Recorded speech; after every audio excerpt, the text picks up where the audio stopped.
దరిద్ర దేవత ఉంటే ఎలాంటి సంకేతాలు కనిపిస్తాయి మనం ఇప్పుడు తెలుసుకుందాం. మీ ఇంట్లో దరిద్ర దేవత ఉన్నదని తెలిపే 5 సూచనలు ఇవే. లక్ష్మీదేవికి ఒక అక్క ఉంది. ఆమెని దరిద్ర దేవత అని లేదా జ్యేష్ఠ దేవత అని లేదా ఆలక్ష్మి అని అంటారు. లక్ష్మీదేవి ఆలక్ష్మి ఇద్దరు కూడా క్వైట్ ఆపోజిట్ గా ఉంటారు. సిరిసంపదలకు ఆది దేవత లక్ష్మీదేవి. హిందూ పురాణాల ప్రకారం పాలసముద్రం నుంచి లక్ష్మీదేవి జన్మించింది. అయితే లక్ష్మీదేవికి ఒక అక్క కూడా ఉంది. ఈ విషయానికి చాలా మందికి తెలియదు. జీవితంలో లక్ష్మీ కటాక్షం ఉండాలని అందరూ కోరుకుంటూ ఉంటారు. అయితే లక్ష్మీదేవి సోదరి మాత్రం దీనికి వ్యతిరేకం. ఆమె పేరు ఆలక్ష్మి. పాలసముద్రాన్ని మరిచినప్పుడు దరిద్ర దేవత పుట్టింది. దరిద్ర దేవత తర్వాత ఆలాహలం పుట్టింది. ఆ తర్వాత లక్ష్మీదేవి పుట్టింది. లక్ష్మీదేవి పుట్టిన తర్వాత అమృత కలశంతో ధన్వంతరి అవతరించారు. పాలసముద్రం నుంచి పుట్టిన లక్ష్మిని తనని వివాహం చేసుకోవాలని విష్ణువు భావిస్తాడు. అయితే అప్పుడు లక్ష్మీదేవి తనకన్నా పెద్దది అయినటువంటి సోదరి వివాహం జరిగిన తర్వాత నేను వివాహం చేసుకుంటానని అంటుంది. దీంతో ఆలక్ష్మికి తగిన వరుడు కోసం శ్రీహరి ఎంత వెతికినా ప్రయోజనం ఉండదు. పిల్లాడడానికి ఎవరు అంగీకరించరు. చివరికి ఉద్దానక మహర్షి ఒప్పుకుని ఆమెను వివాహం చేసుకుంటాడు. ఆలక్ష్మికి కారం మరియు పుల్లని పదార్థాలు అంటే ప్రీతి. అందుకని ఇంటి ముందు నిమ్మకాయలు మిరపకాయలు వేలాడదీస్తారు. ఆ లక్ష్మి ప్రవేశించిన ఇంటిలో పేదరికం తాండవం చేస్తుంది. ఆ సమయంలో లక్ష్మిని ఎంత ప్రార్థించినా ప్రయోజనం ఉండదు. ఎందుకంటే ఆ లక్ష్మి ఉన్న చోట లక్ష్మి ఉండదు. అక్క చెల్లెళ్ళు అయినప్పటికీ లక్ష్మీదేవికి ఆ లక్ష్మికి అస్సలు పడదు. వాళ్ళిద్దరూ ఎప్పుడూ ఒకచోట కలిసి ఉండరు.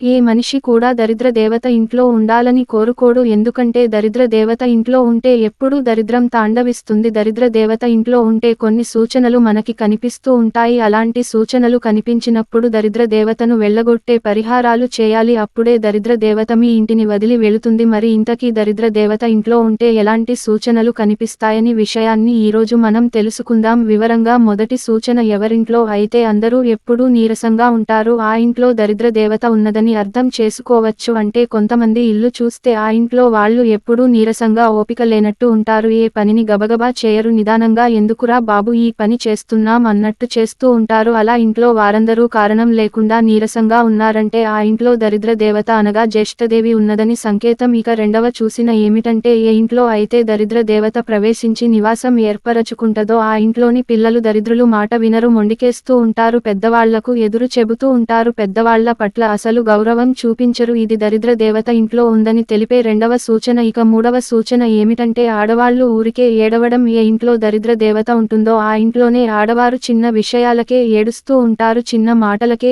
ఏడుస్తూ ఉంటారు. అలా మీ ఇంట్లో ఆడవారు కూడా చీటికి మాటికి ఏడుస్తూ ఉంటే దరిద్ర దేవత మీ ఇంట్లో దిష్ట వేసిందని గుర్తించుకోండి. ఇవి దరిద్ర దేవత ఇంట్లో ఉందని తెలిపే 3 సంకేతాలు. ఇక నాలుగవ సంకేతం ఏమిటంటే, అన్నం పప్పు తరచుగా మాడిపోవడం. ఎవరింట్లో అయితే పదే పదే అన్నం మాడిపోతూ ఉంటుందో, పప్పులు కూరలు మాడిపోతూ ఉంటాయో వారి ఇంట్లో దరిద్ర దేవత ఉన్నదని అర్థం చేసుకోవాలి. చాలా మంది ఇంట్లో కూరలు మాడిపోతే ఆడవాళ్లకు మతిమరుపు వచ్చి అలా జరుగుతుంది అనుకుంటారు. కానీ అది కాదు. దరిద్ర దేవత ఇంట్లోకి వచ్చినప్పుడు అలా అన్నం కూరలు పప్పు మాడిపోయేలా చేస్తుంది. ఇవి దరిద్ర దేవత ఇంట్లో ఉందని తెలిపే 4వ సంకేతం. ఇక 5వ సంకేతం ఏమిటంటే, దుర్వాసన. కొంతమంది ఇళ్లల్లో ఒక రకమైనటువంటి బూజుల వాసన, దుర్వాసన వస్తూ ఉంటుంది. ఇల్లంతా క్లీన్ చేసినప్పటికీ ఆ వాసన పోదు. ఎందుకంటే ఆ దరిద్ర దేవతతో పాటు మీ ఇంట్లోకి వచ్చిన వాసన మీరు ఎన్ని చేసినా వాసన పోదు. అలా దుర్వాసన రావడం అనేది దరిద్ర దేవత ఇంట్లో ఉందని తెలిపే 5వ సంకేతం. దరిద్ర దేవత ఇంట్లో ఉండటం వలన మనం ఎప్పుడూ కూడా సంతోషంగా ఉండలేము.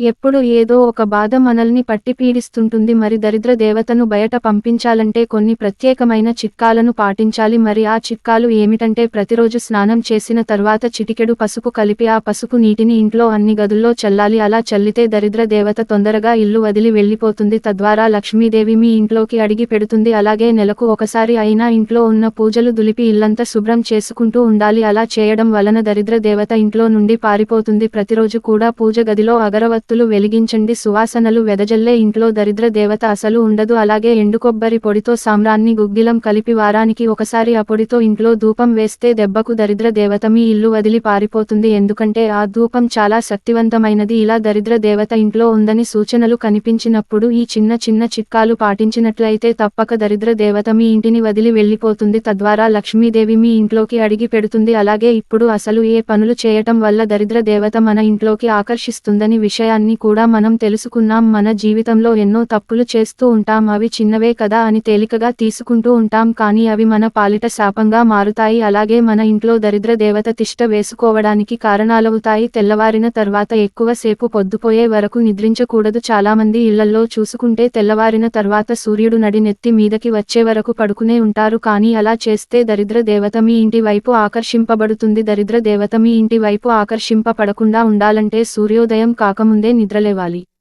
తెల్లవారకముందే ఇల్లు గూర్చి కల్లాపు చల్లి ఇంటి ముందు ముగ్గు వేయాలి. సూర్యుడు వచ్చాక కల్లాపి చల్లితే సూర్యుడికి ఆగ్రహం వస్తుంది. అలాగే సూర్యుడు వచ్చే వరకు నిద్రపోవడం కూడా అసలు ఆ ఇంటికి మంచిది కాదు. కనుక దరిద్ర దేవత మీ ఇంటి వైపు ఆకర్షింపకుండా ఉండాలంటే ఉదయాన్నే లేవడం అలవాటు చేసుకోవాలి. సూర్యుడు రాకముందే స్నానాలు అందరూ పూర్తి చేసుకోవాలి. ఇలాంటి చిన్న చిన్న చిట్కాలు పాటిస్తే మనకు చాలా మంచి జరుగుతుంది. లేకపోతే దరిద్ర దేవత మీ ఇంటి వైపు ఆకర్షింపబడుతుంది.